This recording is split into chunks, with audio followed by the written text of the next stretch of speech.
Heureux de vous avoir nombreux sur la chaîne YouTube Kédougou 7 TV. C'est l'heure de votre grande édition du journal parlé à la présentation Abdoulaye Barou. Le professeur Moussa Baldé, ministre de l'Agriculture et de l'Équipement rural, a effectué une visite dans le cadre du suivi agricole 2020-2021. Une visite autour de laquelle d'importantes décisions ont été prises. Écoutons-le au micro de Hassan Sané. Ce qu'on remarque dans la région de Kédougou, nous avons visité le Fogno. Vous savez que la région de Kédougou, c'est la région du Fogno, une unité de transformation de Fogno. Nous avons visité des parcelles de riz, de maïs et d'arachide dont les récoltes vont commencer. Ils disent qu'ils attendaient que moi pour commencer la récolte. J'ai déjà moi-même récolté là-bas. Et donc, on voit que la région de Kédougou, qui est l'une des plus pluvieuses du Sénégal, où l'hivernage s'installe en premier, l'hivernage ici est en train de se terminer tranquillement, un hivernage pluvieux. En témoigne, on fait cette interview sous la pluie. Donc toutes les conditions cette année ont été réunies ici pour avoir un excellent hivernage. Maintenant ici, nous sommes sur une parcelle des jeunes de Kédougou, du conseil régional des jeunes de Kédougou, dont je félicite le président et l'ensemble de ses partisans. Là encore, ça confirme une chose.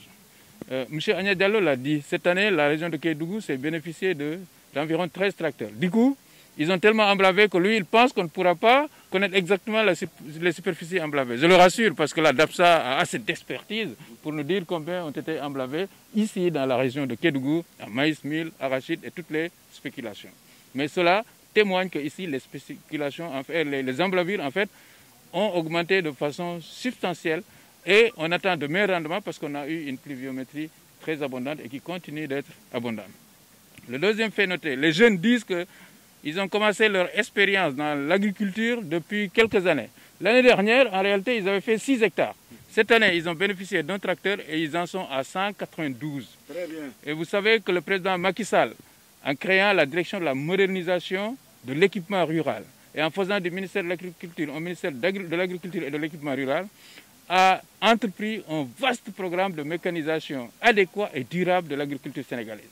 Je répète ici que dans le cadre du PAP 2 ajusté, accéléré, volet agriculture, nous allons encore mettre l'accent sur la mécanisation. Parce que ceci est un exemple que pour ramener la jeunesse dans l'agriculture, pour tirer les jeunes pour qu'ils quittent leur paysage, pour venir dans l'agriculture, il faut la mécanisation. 27 bouquins composés de périples solaires et de tranches de vie que l'opérateur économique Moussa Yoro Dansokho a acheté et gracieusement offert au potasse du lycée technique industriel minier Mamba Guirassy de Kédougou. Initiative fortement saluée par l'auteur Moussa Seydou Diallo. Il était au micro de Danny Gold.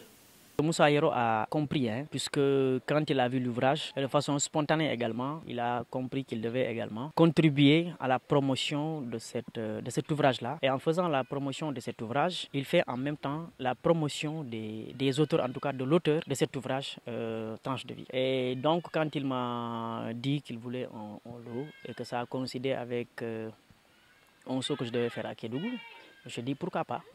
Moi-même, ça me ferait le plaisir d'aller prendre les ouvrages au niveau de ma maison d'édition et de les amener. Et c'est ce qu'on a fait. Donc c'est un lot au total de 27 livres qu'il a eu à mettre à la disposition du lycée technique industriel et minier de Kédougou Mamba Guirassy.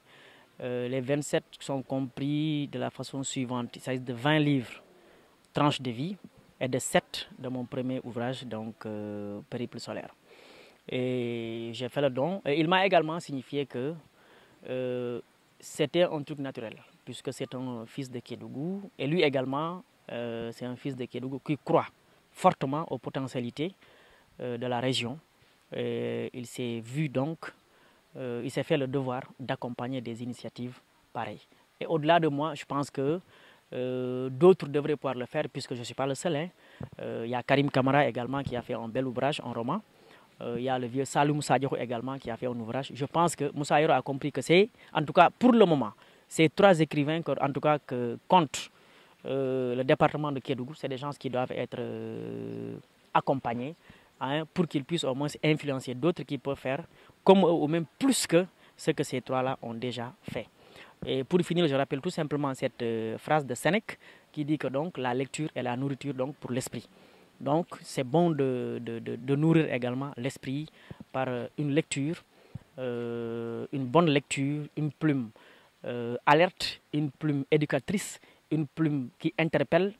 C'est ce qui met fin à cette présente édition du journal télévisé. À la présentation Abdoulaye Barrow, à la partie technique, le duo de choc Danny Gold, Hassan Sané. Merci à toute la rédaction de Kédougou 7 et Kédougou 7 TV. Pour vous informer à temps réel, restez connectés sur la page Kédougou 7 TV et sur le site d'information www.kedougou7.com. Merci beaucoup.